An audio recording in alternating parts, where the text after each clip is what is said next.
갈라디아서 5장 16절로 18절입니다. 갈라디아서 5장 16절로 18절 우리 한 목소리를 읽겠습니다. 시작. 내가 이르노니 너희는 성령을 따라 행하라. 그리하면 육체 욕심을 이루지 아니하리라. 육체의 소욕은 성령을 거스르고 성령은 육체를 거스르나니 이 둘이 서로 대적함으로 너희가 원하는 것을 하지 못하게 하려 함이니라. 너희가 만일 성령의 인도하시는 바가 되면 율법 아래에 있지 아니하리라. 아멘. 오늘은 갈라디아서 강의 39번째 시간이며 성령을 따라 행하라 라는 제목으로 지난주에 이어서 하나님 말씀 나눌 때에 하나님의 은혜가 우리 가운데 함께 할 수 있기를 주님의 이름으로 축복하고요. 특별히 정말 하나님의 기준이 선명하고 분명하게 비춰질 수 있기를 주님의 이름으로 축복합니다. 여러분, 성경의 역사 그리고 교회의 역사, 우리 시대의 신앙을 보면 우리가 분명히 알 수 있는 것은, 그리고 우리가 분명히 알아야 되는 것은 그 시대마다 참신앙과 거짓신앙의 영적 전쟁이 치열했다는 사실입니다. 성경을 봐도 확인되어지고 우리 교회 역사를 봐도 확인되어지고 또 우리 시대를 보더라도 확인되어집니다. 참신앙과 거짓신앙이 치열하게 전쟁했습니다. 그리고 시대마다 거짓신앙이 숫자적으로 항상 우세했습니다. 숫자적으로 우세했다는 것은 단순히 숫자가 많았다라고 하는 것만 의미하지 않습니다. 시대마다 거짓신앙이 전통으로 자리매김되어지고 거짓신앙이 그 시대의 문화가 되어지고 거짓신앙이 그 시대의 주류신앙으로 영향력을 행사하고 있었다는 겁니다. 그래서 우리는 항상 거의 대부분이 시대마다 거짓신앙이 팽배했다라고 표현합니다. 그 거짓신앙 속에서 소수의 하나님의 사람들이 참신앙을 유지하고 있었고 그 소수의 사람들이 참신앙의 맥을 이어가고 있었습니다. 그러니까 여러분, 참신앙과 거짓신앙의 전쟁은 마치 우리나라 선수와 일본 선수가 1대1로 권투 경기하는 것처럼 그렇게 보여지는 게 아니라는 겁니다. 그렇게 보여지지 않습니다. 여러분, 거짓신앙이 전통이 되고 거짓신앙이 문화화되고 거짓신앙이 주류가 된다는 것은 자신들이 신앙생활을 하고 있는데 그 신앙생활에 문제가 없다고 생각하는 겁니다. 신앙생활을 잘하고 있다고 생각하는 겁니다. 그 잘하는 신앙생활 속에서 이게 전통이 되고 문화가 되고 주류가 되다 보니까 그 안에서 누군가는 목사가 되기도 하고 그 안에서 선교사가 되기도 하고 그 안에서 장로가 되기도 하고 그 안에서 권사가 되기도 하고 그 이 문 안에서 대형 교회를 이루기도 합니다. 거짓 신앙 안에서. 자기들의 신앙생활이 문제가 없다고 생각하면서 참신앙이냐 거짓신앙이냐라고 하는 관점 자체가 사실은 사라져버립니다. 그런 관점 자체가 거짓신앙의 팽배한 상황 속에서는요, 참신앙이냐 거짓신앙이냐라는 관점 자체가 없습니다. 그냥 교회를 잘 다니고 있으면 자기 신앙생활 잘하고 있는 겁니다. 거기다 은사를 체험하고 자기가 헌신도 하고 있어. 그러면 신앙생활을 더 잘하는 겁니다. 참신앙이냐 거짓신앙이냐라는 관점이 사라지니 자신들은 당연히 교회를 다니고 있기에 참신앙이고, 그러므로 이단들이 거짓신앙이 되는 겁니다. 이단들이. 그래서 전통 안에 있으면 자기들은 전혀 문제가 없는 신앙이 되는 겁니다. 열심히 하면 할수록 더 문제가 없는 신앙, 잘하는 신앙이 되어지는 거죠. 여러분, 지난 시간에 살펴보았지만 참 신앙이 아니면 우리 타락한 인간은 육체의 소욕을 따라 육체의 욕심을 따라 살게 되어 있습니다. 육체의 소욕을 따라 육체의 욕심을 따라 사는 사람이 하나님 없는 신앙생활 안 하는 교회를 안 다니는 사람을 말하는 게 아니고요. 지금 바울이 언급하는 그 육체의 욕심을 따라가는 사람은 교회 다니는 사람, 즉 하나님을 믿고 신앙하는 사람을 말하는 겁니다. 그런데 참 신앙이 아니기 때문에 육체의 소욕을 여전히 따라가고 육체의 욕심을 여전히 따라가게 되어 있습니다. 신앙생활이라는 걸 하고 있으면서 이렇게 육체의 욕심을 따라 살 때 그 삶 속에 육체의 일이 나타납니다. 그 육체의 일을 갈라디아서 5장 19절부터 보면 이렇게 바울은 말합니다. 육체의 일은 분명하니 곧 음행과 더러운 것과 호색과, 이 호색은 음란한 걸 말하는 겁니다. 음행, 더러운 것, 호색, 이건 성적인 겁니다. 오늘날 예수 믿는 사람들 안에도, 교회를 다니는 사람들 안에도 이 성적인 음란의 문제가 얼마나 심각한지 모릅니다. 20절, 우상 숭배와 주술과 원수 맺는 것과 분쟁과 시기와 분냄과 당 짓는 것과 분열함과 이단과. 21절, 투기와 술 취함과 방탕함과, 이 방탕함이 흥청망청 먹고 마시는 도리를 말합니다. 흥청망청 먹고 마시는 거죠. 흥청망청. 거기에 술은 반드시 동반되어집니다. 그게 방탕한 겁니다. 그게. 그러니까 나이트, 클럽 이런 데 있잖아요. 그거 다 방탕한 겁니다. 거기서 뭐 합니까? 흥청망청 몸 흔들면서 술 먹으면서 놀고 있는 거거든요. 그게 방탕한 거예요. 그러니까 하나님 없는 세상은 방탕함으로 스트레스를 풀려고 하는 겁니다. 방탕함으로 재미와 쾌락을 누리려고 합니다. 근데 전문가들이 얘기하잖아요. 술 먹으면 먹을수록 스트레스 더 받는다고.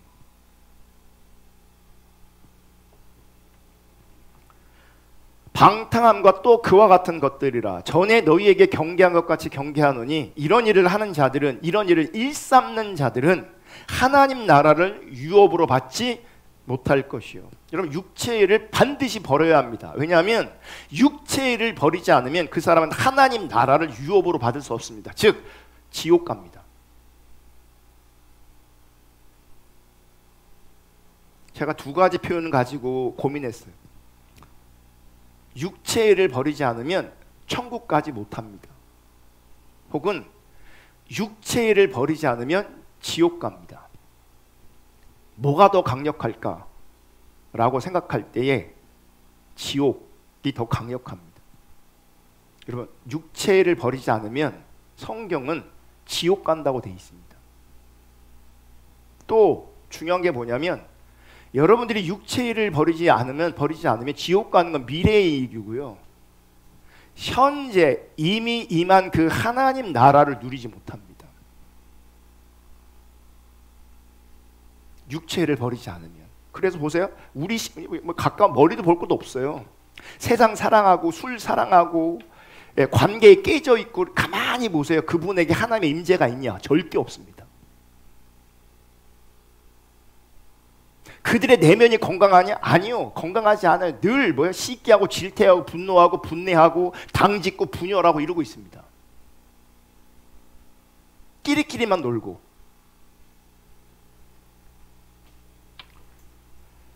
문제는 이 육체의 일이 다른 모습으로도 나타날 수 있다는 겁니다. 어떻게 해요?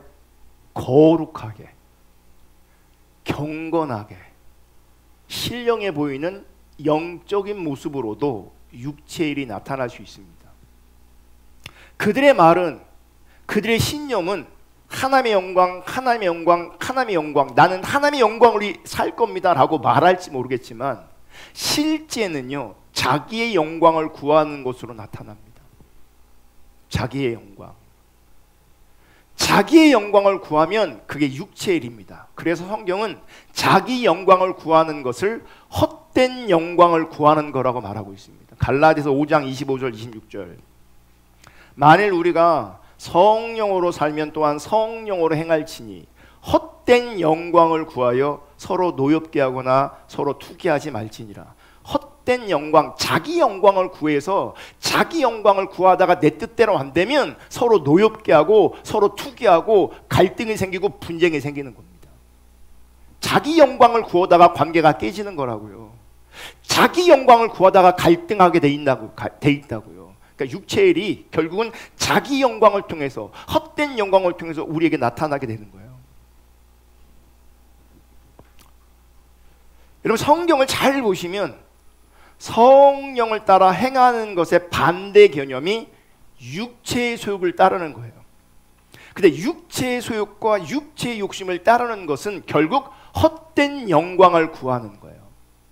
남는 게 나중에 하나도 없습니다.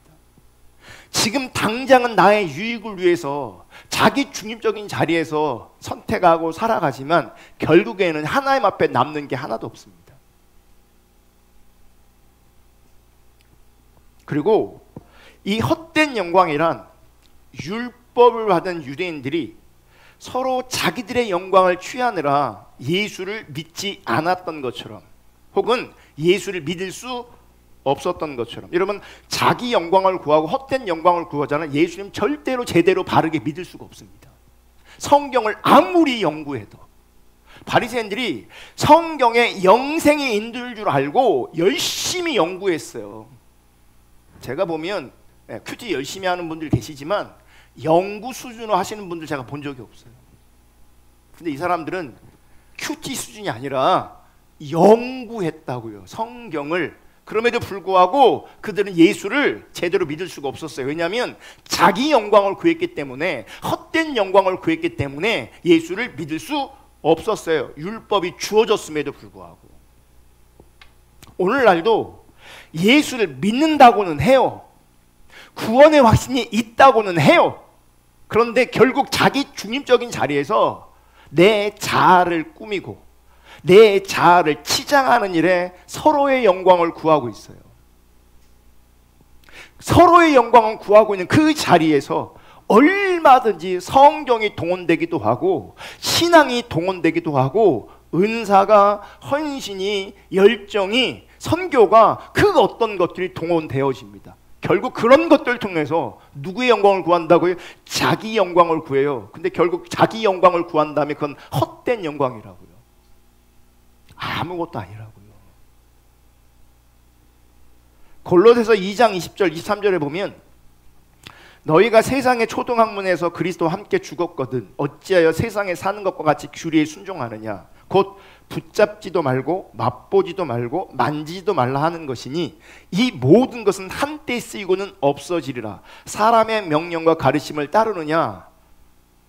이런 것들은 자의적 숭배와 겸손과 몸을 괴롭게 하는 데는 지혜 있는 모양이다. 오직 육체에 따르는 것을 금하는 데는 조금도 유익이 없느니라. 세상의 초등학문, 사람의 명령과 가르침이 어떻게 나타나는가? 하나님 없는 신앙이 어떻게 나타나는가? 자의적 숭배로 나타나요. 그 자의적 숭배는 꾸며낸 경건, 만들어낸 경건이에요.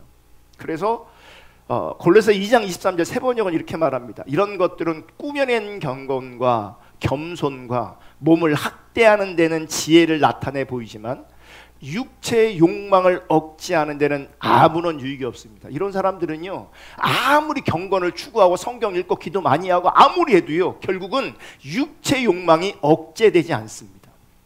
육체의 소욕이 억제되지 않습니다. 꾸며낸 경건 가지고는요, 한계가 분명한 거예요. 이 자의적 숭배, 이 꾸며낸 경건은 쉽게 말해서 하나님께서 원하시는 것이 아니라 자기가 만들어낸 혹은 자기가 원하는 신앙, 하나님 숭배를 말하는 거예요. 신앙이라는 걸 설정해 놓고 하나님이 기뻐하시는 대로 가는 게 아니라 내가 원하는 대로 가는 거예요. 내가 원하는 대로. 그러면 이 자의적 숭배의 특징 중에 하나가 뭐냐면 스스로 만들어낸 규칙과 규범이 있다는 거예요. 그래서 그 규칙과 질서를 잘 행하고 따르면서 나는 신앙이 좋아 라고 스스로 확신하는 거죠. 자기 만족하고 자기 성취 가운데 거하는 거죠. 자기 도취 가운데 거하는 거예요. 이게 뭔지 아십니까? 십자가 보험에서는 그걸 자기 의라고 말하는 거고, 갈라디아 바울은 자기 영광을 구하는 것이라고, 헛된 영광을 구하는 것이라고, 그 하나님 앞에 아무런 의미가 없다고 말하고 있는 겁니다. 그런데 보세요. 이 꾸며낸 경건이 현실에서는요 경건하게 드러난다고요. 겸손처럼 드러난다고요. 금욕주의로 나타난다고요. 그래서 이런 사람들은요 하라는 거 잘하고 하지 말라는 거 잘 안 합니다.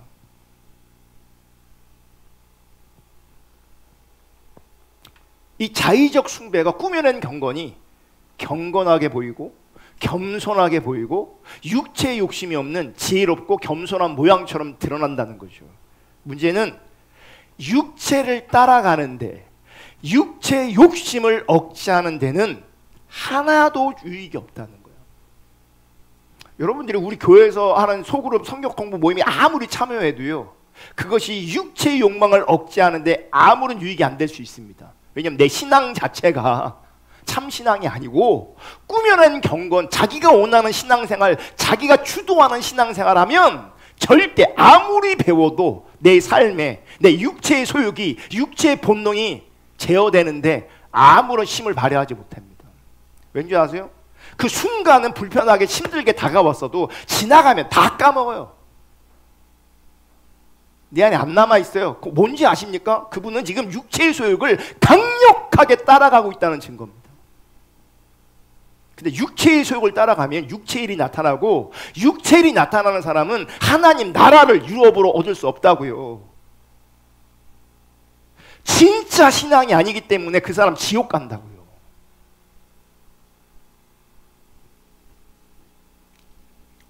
문제는 이 자의적 숭배와 금욕을 통해서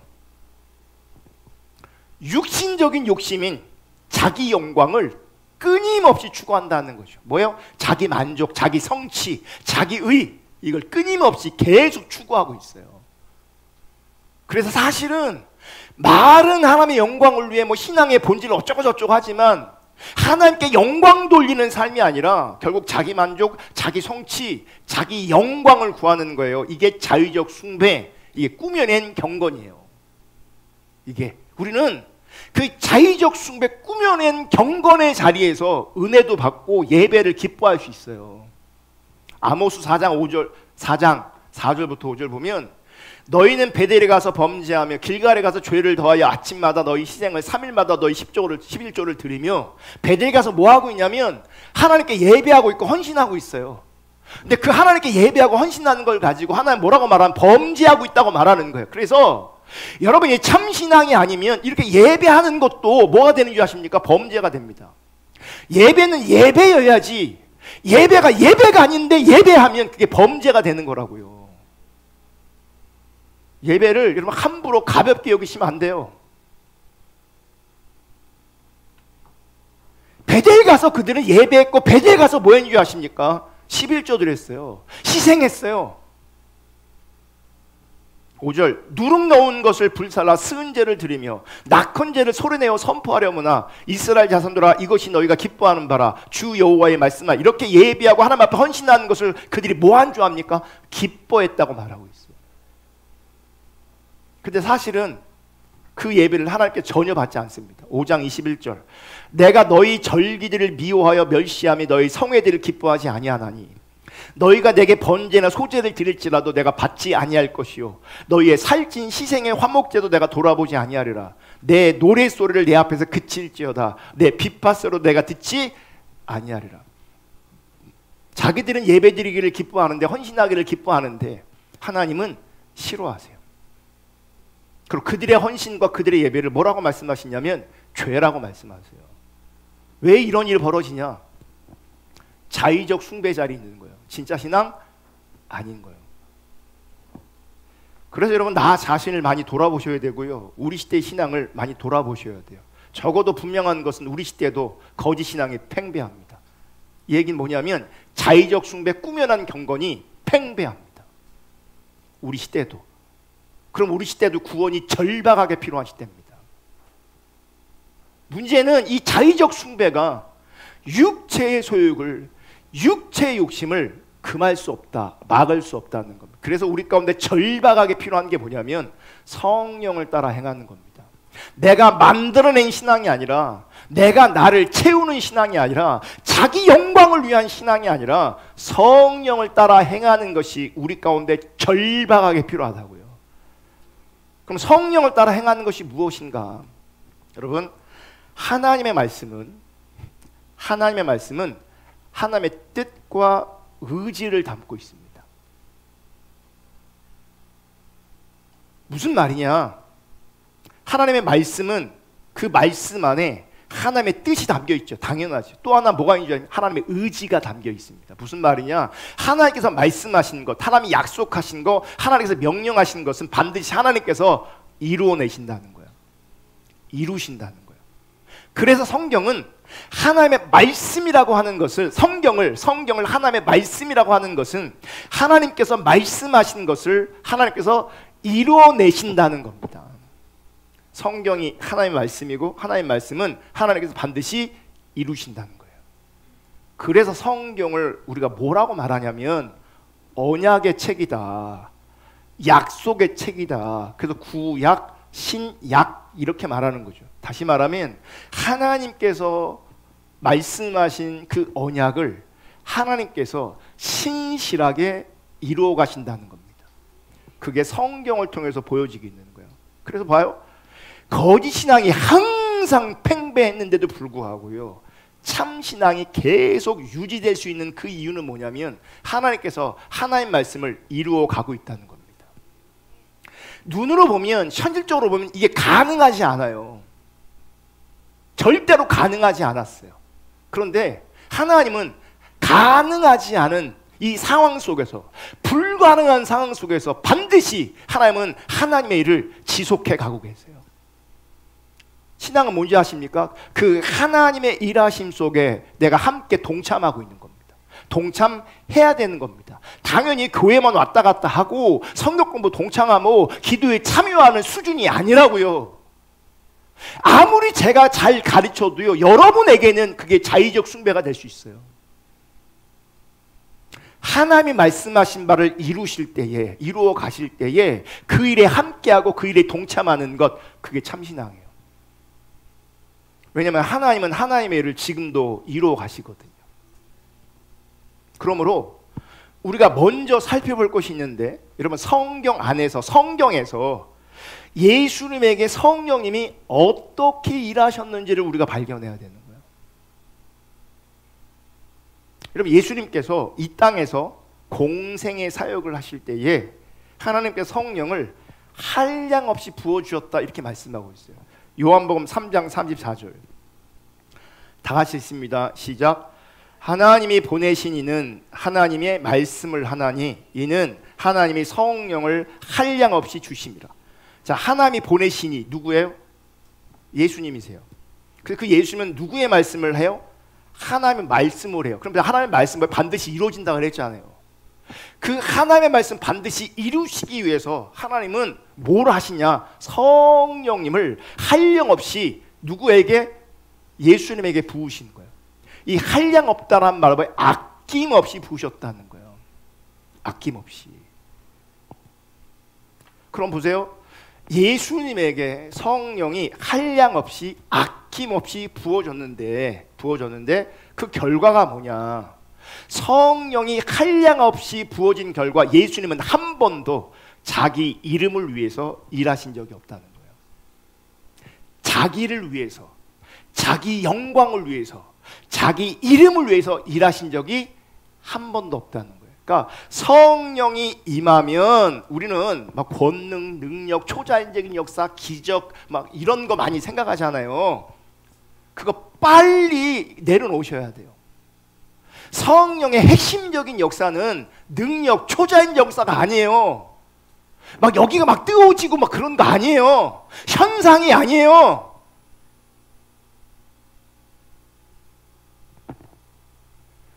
이렇게 강력하게 얘기해도요, 우리는 육체의 소욕이 있어서요, 어디 현상이 나타나잖아요. 쪼르르르 쫄아갑니다. 금방 마음을 빼앗깁니다. 거기 뭐 있는 것 같아. 막 능력이 나타나면서 하나님 역사하시는 것 같아. 한량 없으신 성령을 하나님께서 예수님에게 부으셨을 때에 가장 중요한 건 뭔지 아십니까? 예수님은 한 번도 자기 이름을 위해서 일하신 적이 없다는 거예요.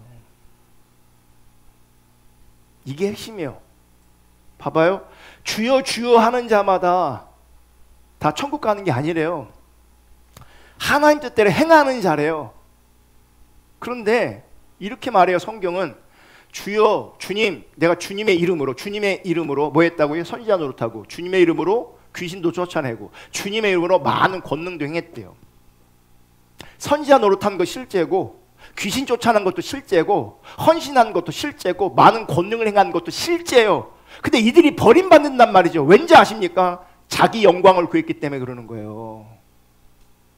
자기 영광은 헛된 영광이라고요. 헛된 영광을 구하는 자들을 주님께서 말씀하시는 거예요. 불법을 행하는 자들아, 내가 너를 도무지 알지 못한다고. 예수님은 오직 하나님 아버지의 이름과 하나님 아버지의 그 영광을 위하여 일하셨습니다. 그게 성령이 임한 예수님의 특징인 거죠. 성령이 한량없이 부어진 결과인 겁니다. 오직 한 번 십자가 처형을 앞두고 겟세마네 동산에서 기도하실 때 이렇게 기도하셨어요. 아버지여, 만일 아버지의 뜻이거든 이 잔을 내게서 옮기시옵소서. 뭐야, 지금 거부하는 마음이 있어요. 평생 예수님은 하나님의 일을 위해서 일했어요. 자신을 위해 일한 적이 없어요. 그래서 하나님 말씀하시면 다 순종했어요. 근데 십자가 앞에서 하나님, 만일 아버지의 뜻이거든 이 잔을 내게서 옮겨주세요. 그러나 나의 원대로 마시고 아버지의 원대로 되기를 원합니다. 결국은 아버지의 원대로 예수님은 십자가에 못 박혀 죽으셨습니다. 그러니까 결국 예수님은 이 땅에서 자기를 위한 일이 하나도 없었던 거예요. 하나 제안을 해요. 하나님, 요거는 좀 피하면 안 되나요? 내가 다른 거 다 순종했잖아요. 내 이름을 위해 일한 적이 한 번도 없잖아요. 내가 나의 일을 한 적이 한 번도 없잖아요, 하나님. 근데 요 일만큼은 좀 피하면 안 될까요? 근데 그것조차도 나의 원대로 하지 마시고 아버지의 원대로 되기를 원합니다. 그리고 순종하세요. 예수님도 피하고 싶었어요. 도망가고 싶었어요. 근데 그분 도망가지 않으세요. 근데 그분 피하지 않으세요. 이 얘기 뭔지 아십니까? 하나님 우리를 인도하실 때에 우리가 기뻐하는 것도 요구하시겠지만 한편으로는요, 우리가 불편해야 하고 우리가 부담스럽고 예수님처럼 순종하기 싫은 것도 있을 거란 말이죠. 나를 구한다면, 내가 육체의 소욕을 구한다면, 내가 육체의 욕심을 구한다면요, 절대 순종하지 않을 겁니다. 근데 예수님 결국 십자가를 지시고 말씀 앞에 순종하십니다. 여러분, 예수님은 평생 하나님 아버지의 이름과 아버지의 뜻과 아버지의 영광을 위해서 존재하셨습니다. 그리고 십자가에서 그렇게 죽으셨습니다. 그런데 십자가에 죽으셨던 이 예수님을 하나님께서 다시 살려내십니다. 그리고 승천하셔서 하나님 보좌 우편에 예수를 앉히십니다. 그리고 이제 그 예수님은 아버지께로부터 성령을 받아 성령을 부어주시는 분이 됩니다. 이게 사도행전 2장 33절입니다. 볼게요.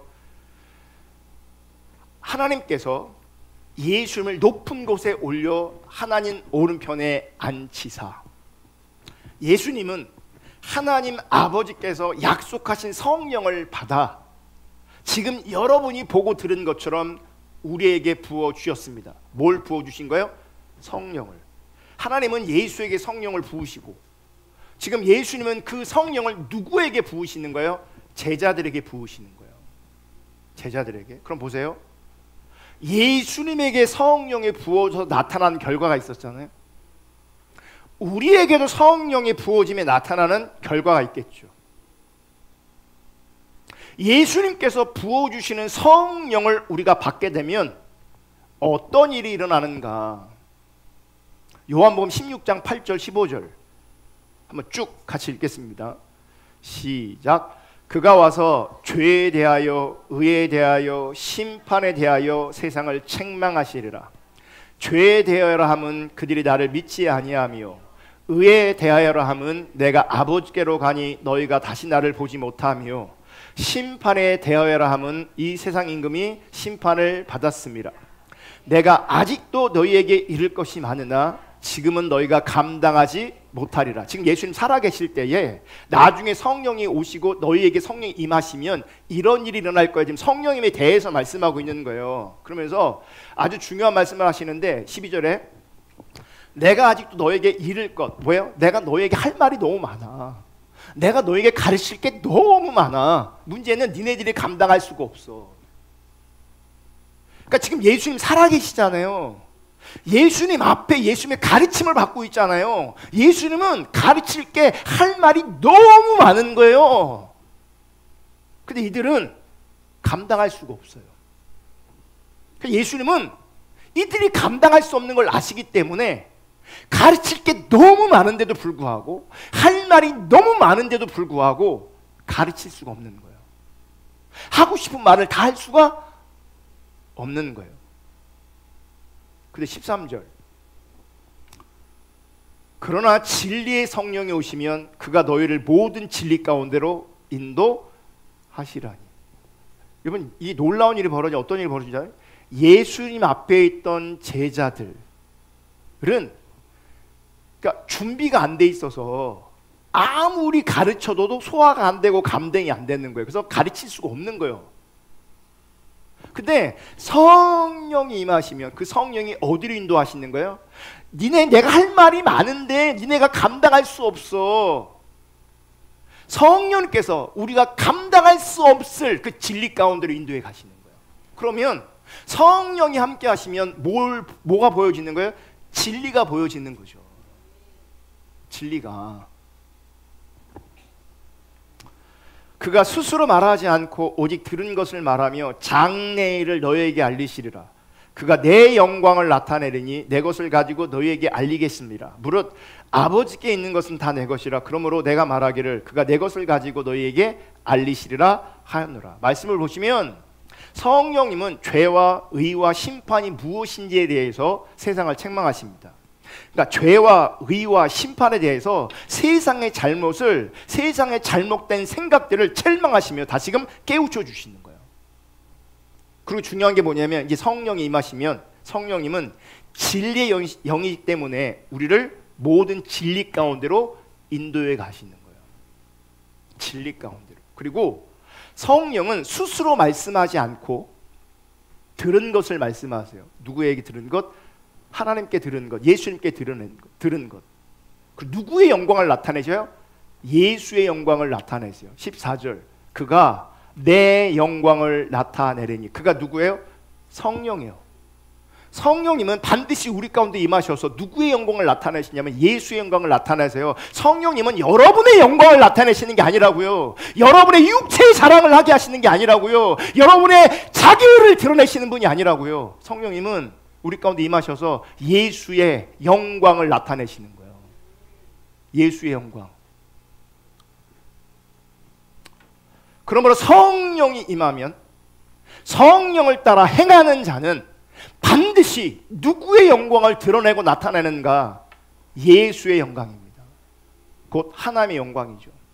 그러므로 성령을 따라 행한다는 것은 하나님 아버지께서 성령을 예수님께 한량없이 아낌없이 부어주셔서 예수님 자신의 뜻대로 사시는 것이 아니라 아버지의 뜻대로 살아서 결국 십자가의 죽기까지 복종하신 길을 가신 것처럼 오늘 자기 백성들에게 하나님의 백성들에게 성령이 부어지면 이제는 그분은 예수님과 함께 연합되어서서 예수님과 함께 죽고 예수님과 함께 살고 함께 하늘에 앉혀진 존재가 되는 거예요. 이게 에베소 2장에서 말하고 있는 거예요. 이런 자들에게는 반드시 자기 이름의 영광이 없습니다. 자기 이름의 영광이 없습니다. 오직 예수 그리스도의 영광만 드러내고 나타냅니다. 문제는 육체를 가지고 있는 인간은 계속해서 여전히 자기 이름의 영광을 드러내려고 하고 있다는 거죠. 무슨 말이냐? 실제가 안 된다는 얘기예요. 이론적으로 성경적으로는 지금도 우리가 반응해요. 아멘이라고 반응을 분명히 했거든요. 그래서 이론을 들었기 때문에 배웠기 때문에 알아요. 문제는 정작 그에게 실제가 안 돼요. 실제가 안 돼요. 이게 문제가 뭔지 아십니까? 지금 동의했잖아요. 근데 실제가 안 된다고요. 이게 무슨 말이냐면 본인이 실제가 안 된다는 사실조차도 모르고 있다는 거예요. 우리는 지금 동의한 것으로 자기는 실제인 줄 알아요. 그렇지 않아요. 그렇지 않아요. 그래서 제가 설교를 하다가 자기 영광을 구하지 마세요 이렇게 말하면 본인은 자기 얘기인 줄 몰라요. 그러니까 제가 아무리 자기 영광을 구하지 말라, 헛된 영광을 구하지 말라, 이게 의미가 없어요. 그냥 그렇게 안 들리니까. 그래서 여러분, 제가 이제 전략을 바꿨어요. 자기 영광을 구하는 자로부터 도망가십시오. 그러니까 누군가는, 어떤 사람은 늘 자기 자랑하고 육체를 자랑하고 자기도 모르는 사이에 자기 이름을 드러내고 자기 영광을, 자기 몰라요. 본인은 모른다니까요. 그 사람에게서 도망가셔야 돼요. 본인은 모르니까. 참 웃기는 건 뭔지 아십니까? 내가 그러는 건 모르는데요, 남이 그러는 건 좀 잘 알아요. 남이 그러고 있는 건 너무너무 잘 알아요. 그러면 이제 어떤 일이 벌어지냐? 서로 도망가는 일이 벌어지는 거예요. 제 자기 영광 구하네, 저 사람 자기 영광 구하네. 이러면 여기 안에서 상종할 인간이 없어지는 겁니다. 드러나는 거죠. 서로 드러나는 거죠. 우리가 각자가 서로가 바리새인들처럼 자기 영광을 구하고 있구나, 그래서 예수를 믿을 수 없구나, 예수 믿는 게 제대로 안 되는 거를 발견하셔야 돼요. 우리가요, 얼마나 인생과 신앙생활을 자기 잘난 멋에 하는지 몰라요. 자기 잘난 맛에 내 영광이 드러나야 되는데 그게 안 되니까 마음이 힘든 거예요. 어떤 사람들은 그게 안 돼서, 그게 잘 돼도 문제, 그게 잘 안 돼도 문제가 되는 거예요. 그래서 여러분, 내 생각과 내 감정과 내 언어를 정말 잘 살펴볼 수 있기를 주님의 이름으로 축복합니다. 제가 좀 전에 그러니까 볼 때 자기 영광 구하면 도망가라 그랬잖아요. 그거는 본심이 아니에요. 얼마나 못 알아먹는지를 제가 말씀하려고 하는 거예요. 그러니까 정말 내 감정과 내 언어와 내 생각을 꼼꼼하게 살펴보셔야 돼요. 영적 분별력이 다른 곳을 향하는 게 아니라 영적 분별력이 정말 나를 향해야 돼요. 자기를 향해야 돼요. 뚱구름 잡듯이 신앙생활 하지 마시고 정말 내 생각과 내 감정과 내 언어를 들여다볼 수 있기를 주님의 이름으로 축복합니다. 결국은요, 자기 영광을 위해서 생각하고 말하고 자기 영광을 위한 감정을 추구하는 나를 발견하셔야 합니다.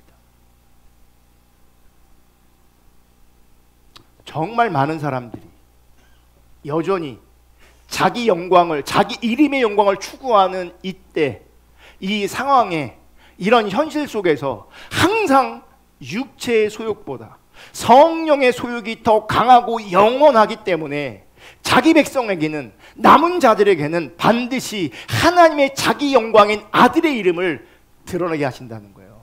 그렇게 우리를 빚으신다는 거예요. 여기서 중요한 건 뭐냐면 뚱구름 잡듯이 그렇게 되기를 선포합니다, 축복합니다, 아멘 이렇게 될 게 아니고요. 잘 보세요. 여러분 놓쳐버릴 수 있어요. 지금 제가 한 말을. 우리 모두는 지금 자기 이름의 영광을 추구할 가능성이 커요. 우리 모두는. 신앙의 본질을 듣는 여러분도, 참된 복음을 듣는 여러분도, 참된 신앙을 듣고 있는 여러분조차도 결국은 자기 이름의 영광을 위해서 존재하려고 할 때가 많다고요. 왜냐하면 그게 우리 본성이거든요. 그게.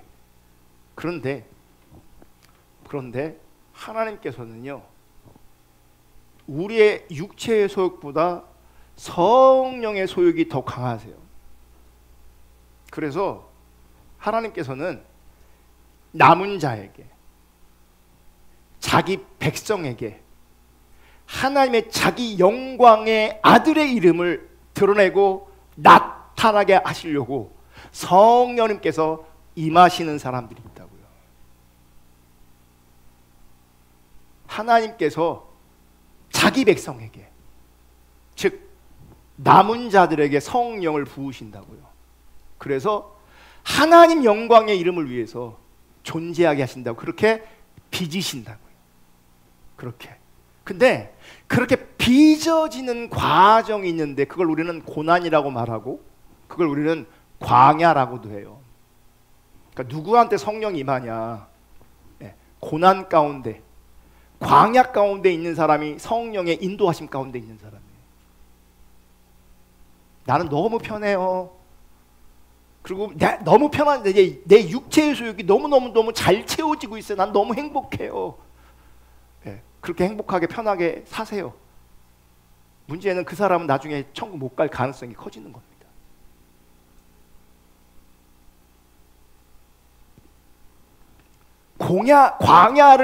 광야가 허락되어지고 고난이 허락되어져 있는 사람들이 있어요.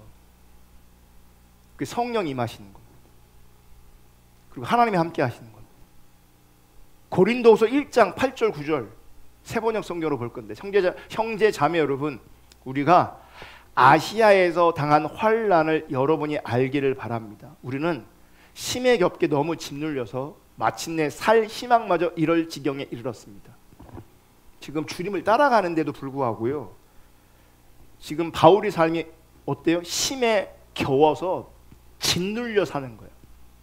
그래서 마침내 살 희망마저 이를 지경에 이르렀습니다. 9절, 우리는 이미 죽음을 선고받은 몸이라고 느꼈습니다. 그러니까 뭐예요? 내가 이제 죽었구나. 이제 나한테 내일이 없구나. 내가 오늘 죽겠구나. 그러니까 죽음을 직감하고 사는 거예요. 늘 죽음을 직면하고 사는 거예요. 바울은 내일이 안 보여요. 오늘 죽을 수 있어요. 그래서 매일 내가 죽음을 선고받은 사람처럼 존재하고 있는 거예요. 지금 죽어도 전혀 이상하지 않는 거예요. 그럼 왜 그렇게 하시냐? 그렇게 된 것은 우리 자신을 의지하지 않고 죽은 사람을 살리시는 하나님을 의지하게 하기 위함이다. 하나님이 그에게 고난을 허락하시고 고통을 허락하시고, 그 고통이 얼마나 심한지 살 소망을 잃어버리고, 그러면서 그 살 소망을 잃어버린 그 자리에서 매일 뭐를 느끼냐면 죽음을 느끼는 거예요. 이러다 내가 오늘 죽을 수도 있다. 이러다 내가 지금 죽을 수도 있다. 그러면 왜 이런 환경을 하나님께서 허락하시냐? 지금 바울이 죄 짓고 있는 것도 아닌데, 지금 주님을 따라가고 있는데 왜 이런 일을 허락하시냐? 바울은 정확하게 알았어요. 우리 자신을 의지하지 않고. 이게 뭔지 아세요? 바울이 예수를 만났단 말이죠. 바울에게 성령이 한량없이 부어졌단 말이죠. 그럼에도 불구하고 그 성령의 인도하심을 받아 나를 위하지 않고 하나님을 위해서, 하나님 영광을 위해서, 하나님 나라를 위해서 복음 전하는 삶을 지금 살고 있어요. 그런 바울이었지만 그럼에도 불구하고 여전히 자기 자신을 의지하려고 하는 육체의 욕심이 남아 있었던 거예요. 그래서 우리 자신을 의지하지 않고 죽은 사람을 살리시는 하나님만 의지하도록 뭐가 허락된 거예요? 지금 고난이 허락되어 있는 거예요. 고통이 허락되어 있는 거예요. 죽음을 직면할 수밖에 없는 그 죽음이 허락되어 있는 거예요. 그래서 바울은 나는 날마다 죽는다 이런 표현 하잖아요. 날마다 죽는다. 이 말은 매일매일 나는 나를 부인하고 있습니다. 이 말도 맞겠지만 또 한편으로는요, 실제로 매일 죽음을 직면하고 있었던 거예요. 매일 내일을 기약할 수 없이 살았어요. 그 정도로 뭐예요? 순간마다 하나님만 의지할 수밖에 없었어요. 하나님만 의지해야 됐어요.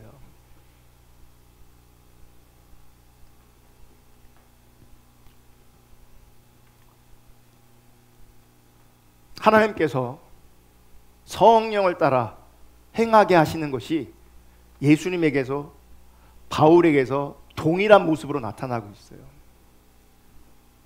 그 결과 자기를 의지하지 말고, 즉 자신의 일체의 가능성과 자신의 행위, 자신의 헌신, 자신의 어떠함을 의지하지 말라는 겁니다. 만약 그런 것들을 의지하잖아요, 반드시 자기 이름의 영광을 구하게 돼 있어요. 자기 잘난 맛의 신앙생활하면 반드시 자기 이름의 영광을 구하게 돼 있어요. 자기를 자랑하게 돼 있어요. 육체를 순리하게 돼 있어요. 그러므로 오직 죽은 자를 다시 살리시는 하나님만 의지하게 하시는 것이 성령을 따라 행하라는 말씀을 하나님께서 이루시는 거죠. 그러니까 성령을 따라 행하라고 했을 때 주체가 우리가 아니에요. 하나님 그분이 그렇게 살도록 이끌어 가시는 거예요. 이끌어 가시는 과정 가운데 고난이 필요하면 고난을 허락하시고, 광야가 필요하신 광야를 허락하시고, 문제가 필요한 문제를 허락하시는 거예요. 성령을 따라 행하는 자가 되게 하시려고. 갈라디아서 5장 17절 18절 다시 볼게요. 육체의 소욕은 성령을 거스르고 성령은 육체를 거스르나니 이 둘이 서로 대적하므로 너희가 원하는 것을 하지 못하게 하려 합니다. 너희가 만일 성령의 인도하시는 바가 되면 율법 아래 있지 아니하리라. 말씀을 보면 육체의 소욕과 성령의 소욕이 서로 거스르고 있어요. 이 말이면 서로 충돌하고 있다는 얘기예요. 그러니까 두 마음이 싸운다 라고도 표현할 수도 있고, 어쨌든 육체의 소욕과 성령의 소욕이 우리 가운데 거스르고 충돌하고 있어요. 왜 충돌하냐? 충돌되는 이유가 있어요. 여러분, 성령의 소욕은 우리로 하여금 예수를 믿게 하는 역사예요. 근데 육체의 소욕은 예수를 믿게 하는 것이 아니라 자기를 믿게 해요. 자기를. 그러니까 어디로 흘러가겠어요? 율법주의로 흘러가요. 왜냐하면 자기를 휴유할 만한 것들을 자꾸 만들어내게 만드는 거죠. 자기 행위, 자기 의를 자꾸 만들어가게 해요. 성령의 소욕은 예수를 믿게 하고, 육체의 소욕은 예수를 믿는 게 아니라, 진짜 신앙이 아니라 자기를 믿게 만들어요.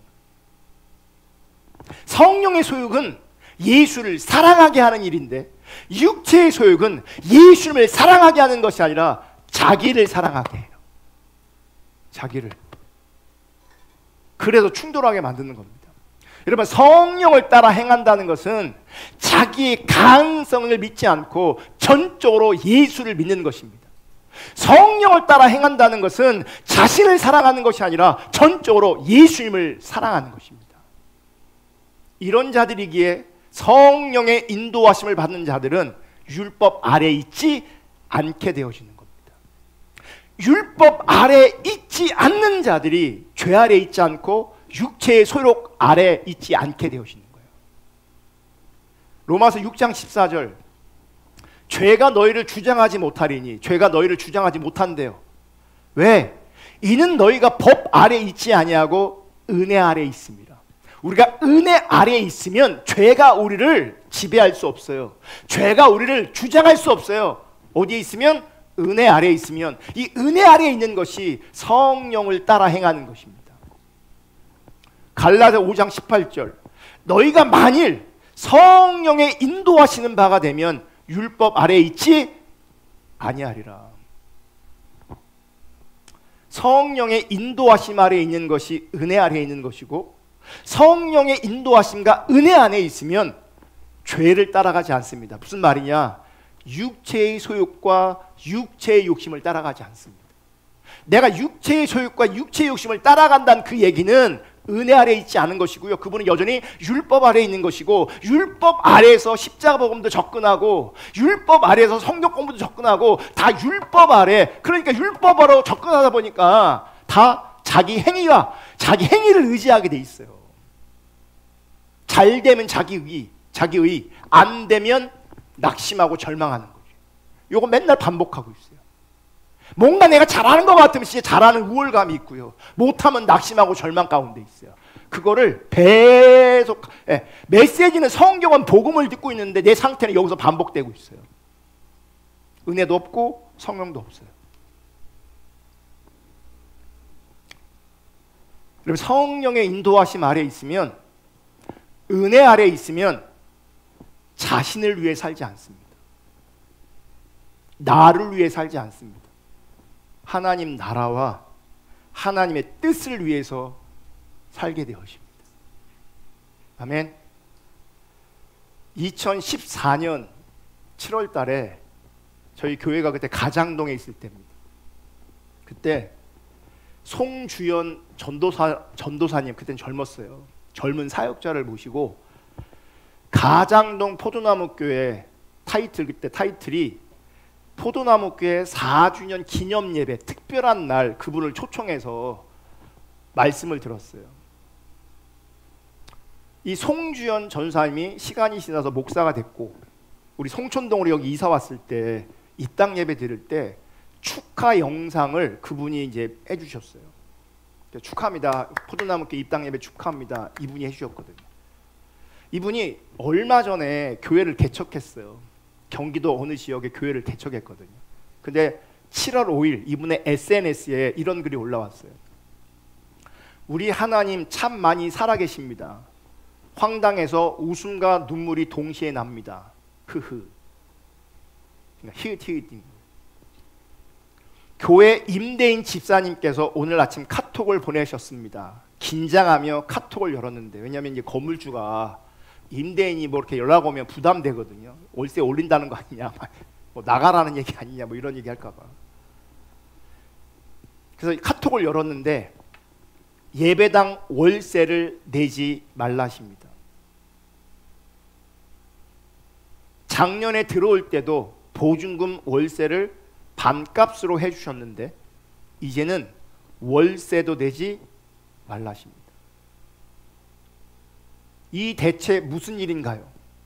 황당해서 지금도 꿈인지 생신인지 모르겠습니다.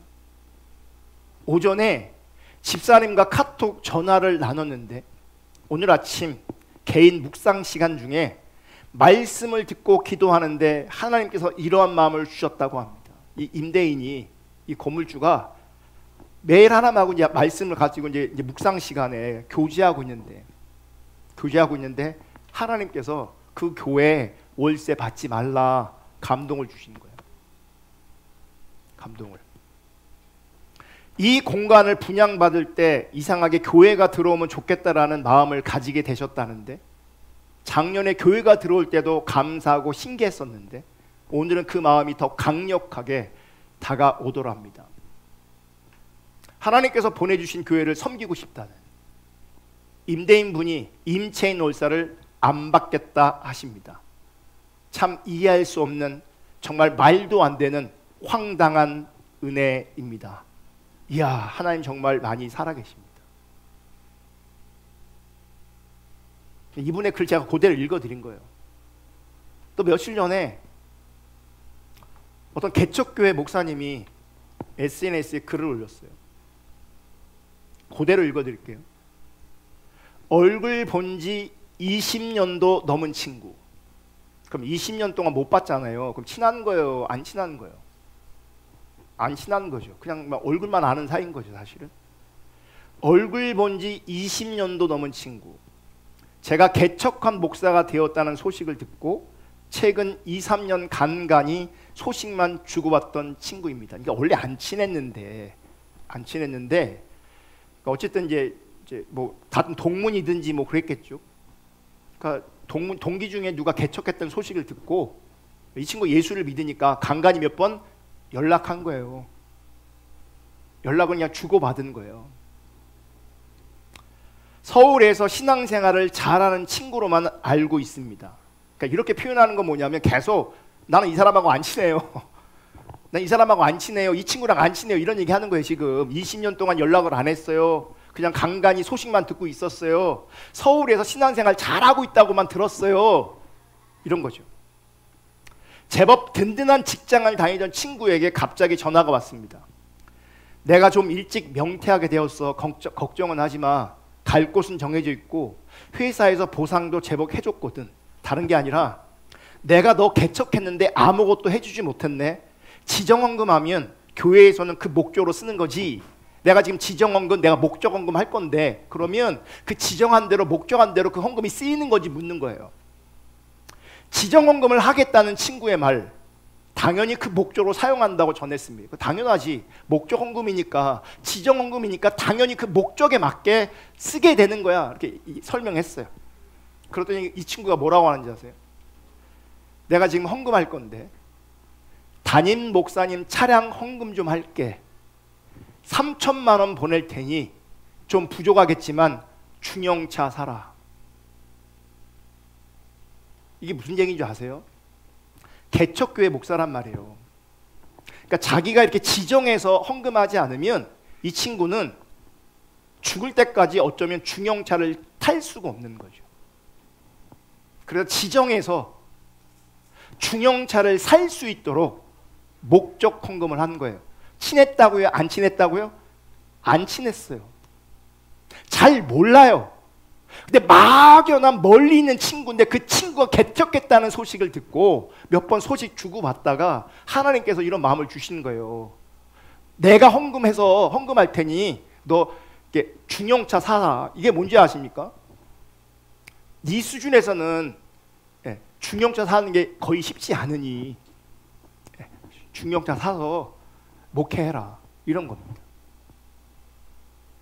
제가 이 두 얘기를 듣고 예전 같으면 이런 은혜를 누리는 그 두 목사를 부러워했을 겁니다.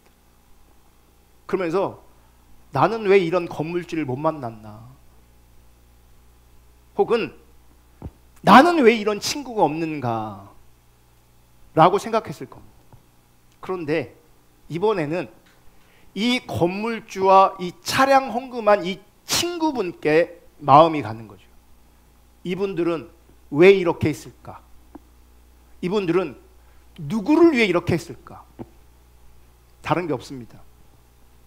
성령의 인도하심을 받은 겁니다. 자기 이름을 높인 게 아니에요.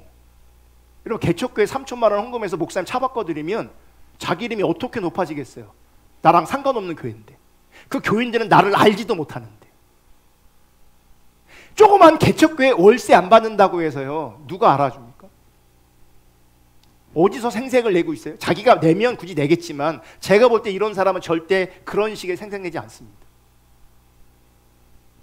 보세요. 월세가 얼마이든지 간에 매일 정기적으로 들어오는 그 수입을 이분은 포기했어요. 이게 쌓이면 분명히 목돈이 될 수 있을 거거든요. 그걸 이분은 포기했어요. 여러분 3천만 원이라는 이 돈 결코 작은 돈이 아니에요. 보세요 여러분. 하나님께 순종하면, 하나님의 인도를 받고 하나님께 순종하면 결국 누가 손해냐? 내가 손해예요. 내가 월세를 못 받아. 내가 그동안 모아뒀던 그 3천만 원의 돈을 친하지도 않은 친구한테 갖다 줘야 돼. 하나님의 인도하심을 받으면, 그 하나님의 인도하심에 순종하면. 근데 그게 손해일까? 손해가 아니죠. 왜 손해가 아니냐? 이분들은 본인들을 위해서 삶을 살고 본인들을 위해서 신앙생활하는 게 아니라 예수님의 이름을 위해서, 하나님 나라를 위해서, 하나님의 뜻을 위해서 살고 있는 거거든요. 표면적으로 손해처럼 보이지만 그들은 그 하나님의 일하심에 동참하고 있는 거예요. 성령님의 인도하심에 그 물줄기에 함께하고 있는 거라고요. 그게 손해 같습니까?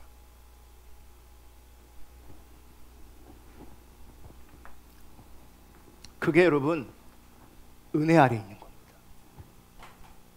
그게 성령의 이끄심, 성령을 따라 행하는 것입니다. 내 배만 채우는 것, 그 육체의 소욕과 욕심을 따라가는 겁니다. 하나님 나라를 절대 유업으로 받을 수 없습니다. 예수님에게 성령이 한량없이 부어졌을 때에, 바울에게 성령이 한량없이 부어졌을 때에 나의 어떠함을 의지하는 것이 아니라, 나의 이름을 드러내는 것이 아니라 오직 하나님 나라를 위해서, 하나님의 뜻과 목적을 위해서, 하나님의 이름을 위해서 그분의 인도하심에 순종하는 겁니다. 그게 은혜 아래에 있는 것이고, 그게 참된 신앙입니다. 성령을 따라 행하실 수 있기를 예수님의 이름으로 축복합니다. 내 이름이 아니라 자기 영광이 아니라 하나님의 이름과 하나님의 영광을 위해서 그렇게 나아갈 수 있기를 주님의 이름으로 축복합니다. 아멘. 우리 찬양하고 기도하겠습니다. 우리 마지막에 드렸던 찬양, 내 안에 살아계신 주님,